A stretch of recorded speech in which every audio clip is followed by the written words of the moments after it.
નમસ્કાર મિત્રો, સ્વાગત છે આપ સર્વ વિદ્યાર્થી મિત્રોનું તમારી પોતાની યુટ્યુબ ચેનલમાં। આજે આપણે ધોરણ 5ના ગણિત વિષય જે દ્વિતીય સત્રાંત પરીક્ષા એટલે કે વાર્ષિક પરીક્ષાના બ્લુ પ્રિન્ટના આધારે સંપૂર્ણ પ્રશ્નપત્રનું સોલ્યુશન આપણે આ વિડીયોની અંદર જોઈશું। જે તારીખ લેવાની છે તારીખ 3/4/2023ના રોજ, વાર છે સોમવાર, તેનો સમય છે 8 થી 10 વાગ્યાનો અને તેના કુલ ગુણ છે 40। તો જે આ 1/4/2023ના રોજ જે ગણિત વિષયની પ્રશ્ન બેંકનું સોલ્યુશન આપણી ચેનલની અંદર મુકાઈ ચૂક્યું છે, જેનો પણ તમારે જરૂરથી એકવાર અભ્યાસ કરી લેવો, જેથી પરીક્ષાની અંદર સારા ગુણ પ્રાપ્ત થઈ શકે। તો ચાલો આપણે આ વિડીયોની અંદર જોશું ધોરણ 5ના ગણિત વિષયના વાર્ષિક પરીક્ષા એટલે કે દ્વિતીય સત્રાંત પરીક્ષાના બ્લુ પ્રિન્ટના આધારે પ્રશ્નપત્રનું સોલ્યુશન જોઈએ। તેની અંદર આપણે પ્રશ્ન નંબર 1 કે નકશાના આધારે આપેલા પ્રશ્નોના જવાબ આપો, કોઈ પણ એક, જેના ગુણ છે 5। તો અહીં તમને નકશો છે તે નકશાના આધારે પ્રશ્નોના જવાબ લખવાના છે। નંબર 1, જો તમે રાયપુર દરવાજાથી કિડ ઝોન આવતા હોય તો માછલી ઘર તમારી કઈ બાજુએ આવશે? તો જો અમે રાયપુર દરવાજાથી કિડ ઝોન આવતા હોય તો માછલી ઘર અમારી જમણી બાજુએ આવશે। નંબર 2, કિડ ઝોન અને બાલવાટિકા વચ્ચે કયો ખૂણો બનશે? તો કે કાટકોણ। નંબર 3, નીચેનામાંથી કયો ખૂણો સૌથી મોટો ખૂણો બને છે? તો કે પ્રાણી સંગ્રહાલય રોડ અને કિડ ઝોન રોડ। નંબર 4, બગીચાથી કિડ ઝોન જતા રસ્તામાં ક્યાં બે સ્થળો આવે છે? તો કે બગીચાથી કિડ ઝોન જતા રસ્તામાં માછલી ઘર અને ઓપન એર થિયેટર આવે છે। નંબર 5, માછલી ઘરની નજીકના બે સ્થળો ક્યાં છે? તો માછલી ઘરની નજીકના બે સ્થળો બગીચો અને ઓપન એર થિયેટર છે। અહીંયા એક જાહેરાત આપેલી છે કે ધોરણ 3 થી 5ના દરેક વિષયના બ્લુ પ્રિન્ટ પ્રમાણેના પુનરાવર્તનની PDF માત્ર 5 રૂપિયામાં અને ધોરણ 3 થી 8ના દરેક વિષયના બ્લુ પ્રિન્ટ પ્રમાણેના પ્રશ્નપત્રની PDF માત્ર 5 રૂપિયામાં। 90 33 84 31 આ નંબર ઉપર તમારે 5 રૂપિયા ગૂગલ પે કરી અને આ જ નંબર ઉપર ફોટો સેન્ડ કરી અને PDF મેળવી લેવી। તો જોઈએ આપણે આગળનું નંબર 2 કે નકશાનું નિદર્શન કરી નીચેના પ્રશ્નોના જવાબ આપો। અહીં એક નકશો આપેલો છે, તેના આધારે આપણે પ્રશ્નોના જવાબ જોઈએ। નંબર 1, તળાવથી મંદિર કઈ દિશામાં આવેલ છે? તો કે તળાવથી મંદિર ઉત્તર દિશામાં આવેલ છે। નંબર 2, જો તમે કોફીની દુકાનથી સિટી બસ ડેપો જતા હોય તો તમારી ડાબી બાજુએ ક્યાં બે સ્થળો આવશે? જો અમે કોફીની દુકાનેથી સિટી બસ ડેપો જતા હોય તો અમારી ડાબી બાજુ મંદિર અને દુકાન આવે છે। નંબર 3, જો તમારે ભોજનાલયથી બગીચામાં જવું હોય તો કઈ દિશામાં જશો? જો અમારે ભોજનાલયથી બગીચામાં જવું હોય તો અમે પશ્ચિમ દિશામાં જઈશું। નંબર 4, જો તમારે મંદિર જવું હોય તો મોલથી કઈ દિશામાં જશો?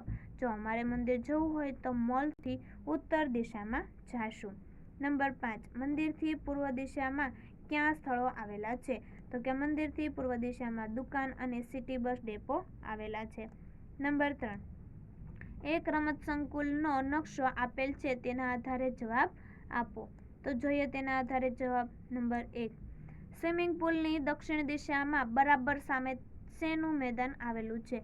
તો કે સ્વિમિંગ પુલની દક્ષિણ દિશામાં બરાબર સામે કબડ્ડીનું મેદાન આવેલું છે। નંબર 2, ઇન્ડોર ગેમમાં કઈ બે રમતો છે? તો કે બેડમિન્ટન અને ટેબલ ટેનિસ। નંબર 3, ખોખોના મેદાનની પૂર્વ દિશામાં બરાબર સામે શું આવેલું છે? તો કે ખોખોના મેદાનની પૂર્વ દિશામાં બરાબર સામે સ્વિમિંગ પુલ આવેલું છે। નંબર 4, પ્રવેશદ્વારથી જતા ડાબી બાજુએ સૌથી પહેલા શું આવે? તો કે પ્રવેશદ્વારથી જતા ડાબી બાજુએ સૌથી પહેલા કબડ્ડીનું મેદાન આવે। ત્યાર પછી છે નંબર 5 કે પ્રવેશદ્વારથી જતા જમણી બાજુએ સૌથી છેલ્લે શું આવે? તો કે પ્રવેશદ્વારથી જતા જમણી બાજુએ સૌથી છેલ્લે ક્રિકેટનું મેદાન આવે છે। નંબર 4, એક શાળા સંકુલનો નકશો આપેલ છે અને તેના આધારે જવાબ આપો।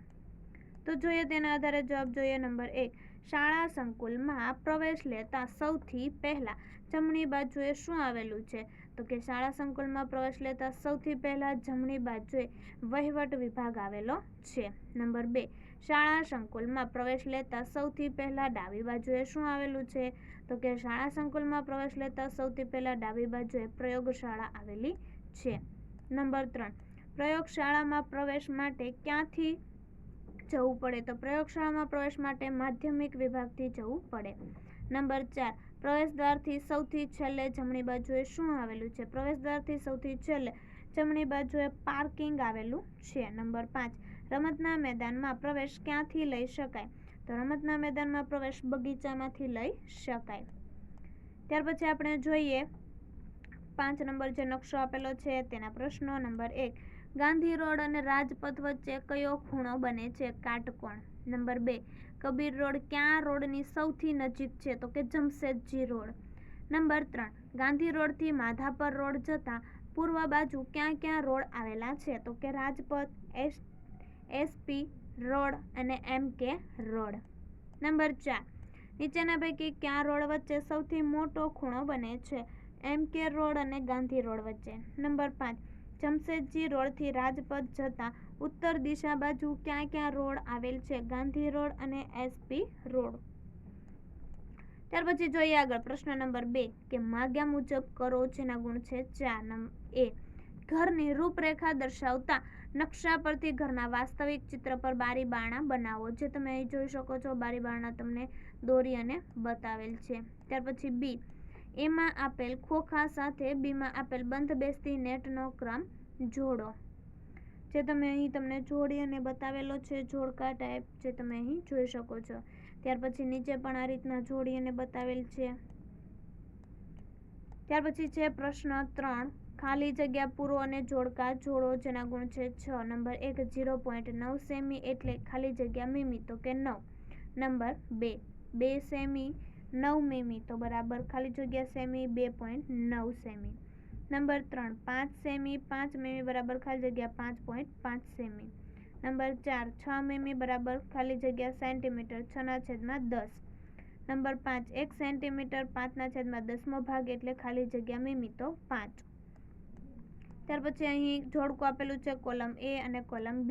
5/100 રૂપિયા તો 0.05, 1/4 રૂપિયા 0.25, 87/100 રૂપિયા તો 0.87, 1/2 રૂપિયા તો 0.50, 3/4 રૂપિયા તો 0.75, 1/10 રૂપિયા તો 0.10, 1 રૂપિયા તો 1 રૂપિયો.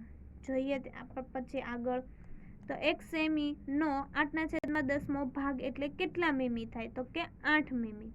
નંબર 2, 6 મીમી એટલે કેટલા સેન્ટીમીટર થાય? 6/10. નંબર 3, 1 સેન્ટીમીટર 5/10મો ભાગ એટલે કેટલા મીમી થાય? તો 5 મીમી.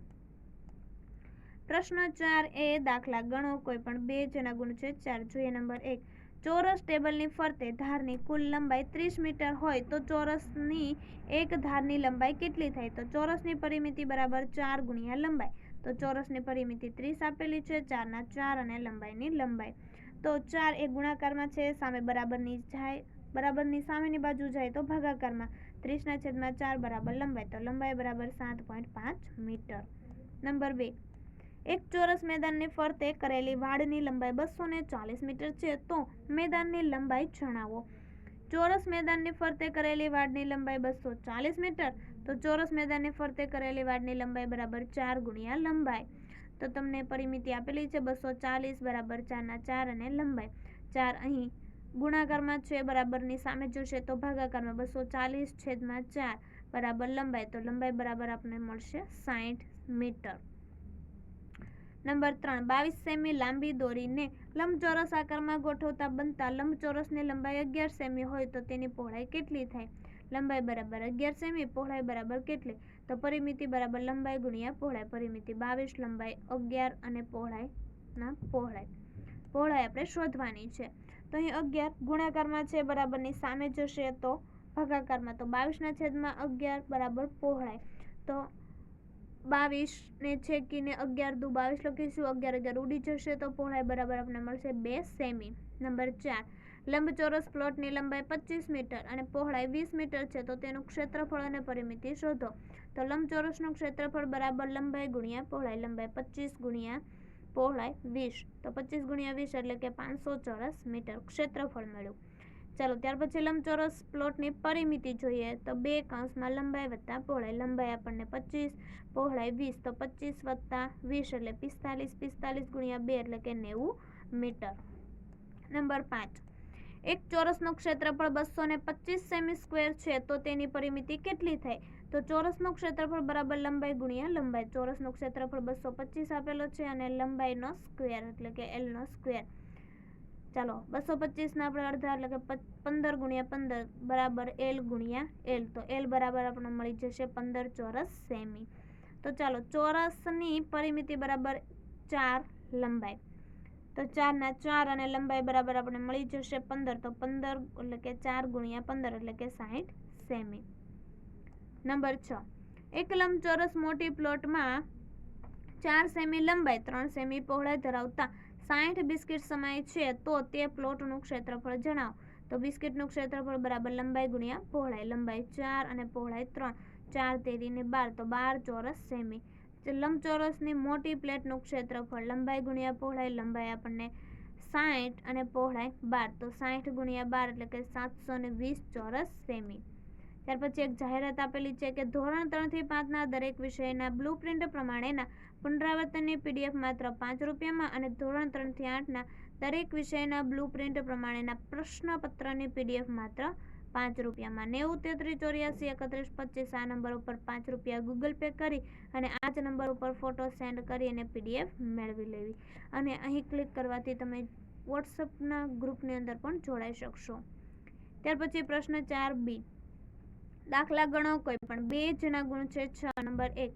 14 સેમી લંબાઈ 10 સેમી પહોળાઈવાળા કાગળ પર 1 ચોરસ સેન્ટીમીટરના કેટલા કાગળના ટુકડા ગોઠવી શકાય? લંબાઈ 14 સેમી પહોળાઈ 10 સેમી. લંબાઈનું ક્ષેત્રફળ લંબાઈ ગુણ્યા પહોળાઈ. લંબાઈ બરાબર 14 સેમી પહોળાઈ બરાબર 10 સેમી. તો 14 ગુણ્યા 10 એટલે કે 140 ચોરસ સેમી. નંબર 2. લંબચોરસનું ક્ષેત્રફળ શોધો. લંબાઈ 80 મીટર પહોળાઈ 40 મીટર. લંબચોરસનું ક્ષેત્રફળ બરાબર લંબાઈ ગુણ્યા પહોળાઈ. લંબાઈ 80 મીટર અને પહોળાઈ 40 મીટર. 80 ગુણ્યા 40 એટલે કે 3200 ચોરસ મીટર. નંબર 3 જોઈએ કે લંબચોરસનું ક્ષેત્રફળ શોધો. લંબાઈ 25 મીટર પહોળાઈ 5 મીટર. લંબચોરસનું ક્ષેત્રફળ બરાબર લંબાઈ ગુણ્યા પહોળાઈ. લંબાઈ 25 મીટર અને પહોળાઈ 5 મીટર એટલે 25 ગુણ્યા 5 એટલે 125 ચોરસ મીટર. પ્રશ્ન 5 જોઈએ. નીચેના કોષ્ટક પરથી પ્રશ્નોના જવાબ આપો જેના ગુણ છે 5. જોઈએ વિભાગ 1 આપેલું છે કે અનુપમ વિદ્યા મંદિરમાં રમોત્સવ રાખવામાં આવ્યો હતો. તેમાં લાંબી કૂદમાં પ્રથમ આવેલા 5 વિદ્યાર્થીઓની યાદી આપેલ છે. તે પરથી પ્રશ્નોના જવાબ આપો. જોઈએ કોષ્ટક પરથી પ્રશ્નોના જવાબ. નંબર 1. લાંબી કૂદમાં કોણ જીત્યું? તન્મય. નંબર 2. દ્વિતીય અને તૃતીય સ્થાને આવેલા વિદ્યાર્થીઓના નામ લખો. શિયા અને રાહુલ. નંબર 3. 5મા ક્રમે આવનાર વિદ્યાર્થીઓ કોણ છે? રાજવી. નંબર 4. ચોથા ક્રમે આવનાર વિદ્યાર્થીઓ કોણ છે? વિહાંગ. નંબર 5. રાજવીએ 3.50 મીટર કૂદકો લગાવ્યો જે ખાલી જગ્યા મીટર અને ખાલી જગ્યા સેમી છે તો 3 મીટર અને 50 સેમી. ચાલો ત્યાર પછી બીજું કોષ્ટક છે તેના આધારે જોઈએ પ્રશ્નો કે કયા દેશનું ચલણી નાણું ભારતીય રૂપિયામાં સૌથી વધારે છે? જર્મની. નંબર 2. સંજનાના કાકા જર્મનીમાં રહે છે. તે સંજનાને 10 યુરો મોકલે છે. તે સંજનાને કેટલા ભારતીય રૂપિયા મળશે? તો 10 ગુણ્યા 87.86 તો કે 878.6 રૂપિયા મળશે ભારતીય રૂપિયા પ્રમાણે. નંબર 3. આસ્થા પાસે 5 પાઉન્ડ છે તો તેની ભારતીય ચલણ મુજબ કિંમત કેટલી થાય? તો 102.5 એટલે કે 510 રૂપિયા. નંબર 4. રિયાના માસી તેના માટે ચીનથી એક ભેટ લાવે છે જેની કિંમત 50 યુઆન છે જેની ભારતીય ચલણ મુજબ કિંમત કેટલી થાય? તો 50 ગુણ્યા 11.89 એટલે કે 594.5 રૂપિયા. નંબર 5. આયુષ પાસે 100 પાઉન્ડ છે તો તેને કેટલા ભારતીય રૂપિયા મળે? તો 102 ગુણ્યા 100 એટલે જવાબ આવશે 1200 રૂપિયા એટલે કે 10,200 રૂપિયા. ત્યાર પછી વિભાગ 3 આપેલો છે તો તેમાં પણ કોષ્ટક આપેલું છે. તેના આધારે પ્રશ્નો જોઈએ તો કે 1 કિગ્રા કેળા અને 1 કિલોગ્રામ એટલે કે ચીકુના કેટલા રૂપિયા થાય? તો 180. નંબર 2. 1 કિલોગ્રામ કેરીના ભાવમાં કેટલા કિલોગ્રામ કેળા મળે? 5 કિલોગ્રામ. નંબર 3. 1 કિલોગ્રામ સફરજનની કિંમત વધુ થાય કે 2 કિલોગ્રામ કેળાની કિંમત વધુ થાય? તો કે કેળાની. નંબર 4. 4 કિલોગ્રામ સફરજનના ભાવમાં કેટલા કિલોગ્રામ ચીકુ મળે? તો કે 6 કિલોગ્રામ. નંબર 5. 1 કિલોગ્રામ કેરીના ભાવમાં કેટલા કિલોગ્રામ ચીકુ મળે? 4 કિલોગ્રામ. ત્યાર પછી વિભાગ 4 આપેલો છે કોષ્ટકના આધારે જોઈએ. નંબર 1. 2 કિલોગ્રામ ટામેટાની કિંમતમાં કેટલા કિલોગ્રામ રીંગણ મળે? 4 કિલોગ્રામ. નંબર 2, ₹200ની નોટમાંથી ઉપરોક્ત તમામ શાકભાજી 1 કિલોગ્રામ ખરીદતા કેટલા રૂપિયા વધે? તો કે 30 રૂપિયા. નંબર 3, 1 કિલોગ્રામ ભીંડાની કિંમતમાં કેટલા કિલોગ્રામ ડુંગળી આવે? તો 3 કિલોગ્રામ. નંબર 4, 100 રૂપિયાની નોટ હોય તો ડુંગળી કેટલા કિલોગ્રામ ખરીદી શકાય? 5 કિલોગ્રામ. નંબર 5, 2 કિલોગ્રામ બટાટા અને 3 કિલોગ્રામ ભીંડાની કુલ કિંમત કેટલી? તો કે 240 રૂપિયા. ત્યાર પછી જોઈએ વિભાગ 5. તેમાં પણ કોષ્ટકના આધારે પ્રશ્નો જોઈએ. નંબર 1, મનોજ એક નાહવાનો સાબુ તથા એક કપડાં ધોવાનો સાબુ ખરીદે છે તો મનોજ દુકાનદારને કેટલા રૂપિયા આપશે? તો 45 રૂપિયા. નંબર 2, તો કે 4 ટૂથબ્રશ ખરીદવા માટે કેટલા રૂપિયાની જરૂર પડે? 100 રૂપિયા. નંબર 3, એક ટૂથપેસ્ટની કિંમતમાં કેટલા નંગ બિસ્કિટના પેકેટ આવે? 6 નંગ. નંબર 4, 500 રૂપિયામાંથી નાહવાના સાબુના વધુમાં વધુ કેટલા બોક્સ ખરીદી શકાય? તો કે 15 નંગ. નંબર 5, 50 રૂપિયામાં કઈ વસ્તુ 2 નંગ ખરીદી શકાય? ટૂથબ્રશ.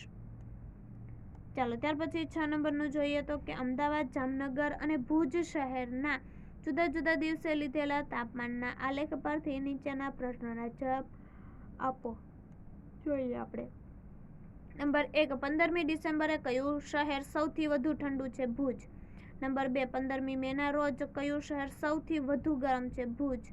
નંબર 3, 15મી ડિસેમ્બર અને 15મી મે આ 2 દિવસોએ કયા શહેરના તાપમાનમાં સૌથી ઓછો ફેરફાર થાય છે? તો કે જામનગર.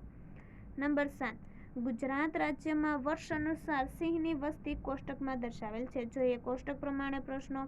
નંબર 1, વર્ષ 1995ની સરખામણીએ કયા વર્ષે સિંહની સંખ્યા લગભગ બમણાથી વધુ છે? તો કે 2020. નંબર 2, કયા વર્ષ સિંહની સંખ્યા લગભગ 100 જેટલી વધી છે? તો કે 2015. ત્યાર પછી જોઈએ નંબર 8 કે આપેલ કોષ્ટક મુજબ સામાન્ય જ્ઞાન સ્પર્ધામાં ભાગ લીધેલ બાળકોએ મેળવેલ ગુણના આધારે નીચે આપેલ પ્રશ્નોના જવાબ આપો. જોઈએ આપણે ચાર્ટ પરથી. નંબર 1, સૌથી વધુ ગુણ કોણે મેળવેલ છે? તો કે સિયાએ. નંબર 2, અલીશા અને મહેજબીનના ગુણનો તફાવત કેટલો છે? તો અલીશાના 35 અને મહેજબીનના 32, એટલે કે 3 ગુણ જેટલો તફાવત છે. નંબર 3, રાગિણી કરતાં વધારે ગુણ કોણે કોણે મેળવેલ છે? તો રાગિણી કરતાં વધારે ગુણ મહેન્દ્ર અને સિયાએ મેળવેલ છે. નંબર 4, તમામ વિદ્યાર્થીઓને તેમણે મેળવેલ ગુણના આધારે ચડતા ક્રમમાં ગોઠવતા મહેન્દ્ર કયા ક્રમે આવશે? તો કે 5મા ક્રમે. નંબર 5, એલિસથી વધારે અને મહેજબીનથી ઓછા ગુણ કોને છે? તો કે અલીશાને. ત્યાર પછી જોઈએ પ્રશ્ન નંબર 6. નીચેના ગુણાકાર અને ભાગાકારના દાખલા ગણો. જેના ગુણ છે 6. નંબર 1, એક શાળામાં 546 બાળકો છે. એક હરોળમાં 14 બાળકો ઊભા રાખીએ તો શાળાના બધા બાળકોને ઊભા રાખતા કેટલી હરોળ બને? તો એક શાળામાં 546 બાળકો, એક હરોળમાં 14 બાળકો ઊભા રાખ્યા. જોઈએ આપણે ભાગાકાર કરશું. 546 ભાગ્યા 14 તો 14 તેરી 42. બાદબાકી કરીશું. 4માંથી 2 જશે તો 2, 5માંથી 4 જશે તો 1 અને ઉપરથી ઉતારીશું 6 તો 14 9 126. બાદબાકી કરીશું તો જવાબ આવશે આપણે 0 0. તો અહીં આપણો તો કે શાળાના બધા બાળકોને ઊભા રાખતા કેટલી 39 હરોળ બને.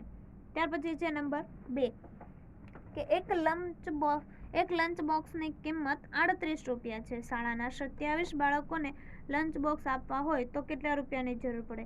એક લંચ બોક્સની કિંમત 38 રૂપિયા, તો 27 બાળકોને લંચ બોક્સ આપવા કેટલા રૂપિયા જોઈએ? તો 27 ગુણ્યા 38 એટલે 1026 રૂપિયાની જરૂર પડે. અહીં એક જાહેરાત આપેલી છે કે ધોરણ 3 થી 5ના દરેક વિષયના બ્લુપ્રિન્ટ પ્રમાણેના પુનરાવર્તનની PDF માત્ર 5 રૂપિયામાં અને ધોરણ 3 થી 8ના દરેક વિષયના બ્લુપ્રિન્ટ પ્રમાણેના પ્રશ્નપત્રની PDF માત્ર 5 રૂપિયામાં. 90 33 84 31 25 આ નંબર ઉપર 5 રૂપિયા ગૂગલ પે કરી અને આ જ નંબર ઉપર ફોટો સેન્ડ કરી અને PDF મેળવી લેવી. ત્યાર પછી જોઈએ પ્રશ્ન નંબર 7 દાખલા ગણો. જેના ગુણ છે 4. નંબર 1, ઈશિતા એક દિવસમાં 5 કિલોમીટર ચાલે છે તો એક મહિનામાં તે કેટલા કિલોમીટર ચાલે અને એક વર્ષમાં કેટલા કિલોમીટર ચાલે? તો જોઈએ આપણે તે દાખલો ગણીએ. એક દિવસમાં 5 કિલોમીટર તો 30 દિવસમાં કેટલા કિલોમીટર? તો 30 ગુણ્યા 5/1. તો આપણે ગુણાકાર કરીશું 30 ગુણ્યા 5 એટલે જવાબ આવશે 150 કિલોમીટર ચાલે. ત્યાર પછી એક દિવસમાં 5 કિલોમીટર અને 365 દિવસમાં કેટલા કિલોમીટર? તો આપણે ગુણાકાર કરીશું 365 ગુણ્યા 5/1. તો 365 ગુણ્યા 5 કરીશું તો જવાબ આવશે 1825 કિલોમીટર ચાલે. ત્યાર પછી જોઈએ આપણે નંબર 2 કે 1 કિલો ટામેટાને સૂકવતા તેનું વજન 100 ગ્રામ થાય છે. જો એક વ્યક્તિને ટ્રેકિંગ માટે દરરોજ કુલ 200 ગ્રામ સૂકવેલા ટામેટા જોઈતા હોય તો 6 વ્યક્તિઓના 5 દિવસના ટ્રેકિંગમાં કુલ કેટલા ટામેટા સૂકવવા પડે? તો એક વ્યક્તિને ટ્રેકિંગ દરમિયાન જોઈતા સૂકવેલા ટામેટા 200 ગ્રામ. તો 6 વ્યક્તિને ટ્રેકિંગ દરમિયાન જોઈતા સૂકવેલા ટામેટા કેટલા? તો 60 ગુણ્યા 200 તો આવશે 6 દુ 12. 6 ગુણ્યા 200 એટલે કે 1200 ગ્રામ. તો 6 વ્યક્તિઓને 5 દિવસના ટ્રેકિંગમાં વપરાયેલા ટામેટા 1200 ગુણ્યા 5 દિવસ. તો આપણે ગુણાકાર કરીશું એટલે કે 6000 ગ્રામ એટલે કે 6 કિલોગ્રામ. એટલે 100 ગ્રામ વજન માટે સૂકવેલા ટામેટા 1 કિલોગ્રામ. તો 100 ગ્રામ વજન માટે સૂકવેલા ટામેટા કેટલા? તો કે 600 ગુણ્યા 1/100. તો 0 આપણે ઉડી જશે તો જવાબ આવશે 60 કિલોગ્રામ. એટલે કે 5 દિવસના ટ્રેકિંગ માટે કુલ 60 કિલોગ્રામ જેટલા ટમેટા સૂકવવા પડે. તો ફરી આપણે મળીશું ધોરણ 5ના બીજા વિષયના દ્વિતીય સત્રાંત પરીક્ષાના બ્લુપ્રિન્ટના આધારે પ્રશ્નપત્રના સોલ્યુશનના વિડીયો સાથે. આ ધોરણ 5ના ગણિત વિષયના દ્વિતીય સત્રાંત પરીક્ષાના બ્લુપ્રિન્ટના આધારે પ્રશ્નપત્રના સોલ્યુશનનો વિડીયો તમે તમારા મિત્રો અને દોસ્તોને જરૂરથી શેર કરજો.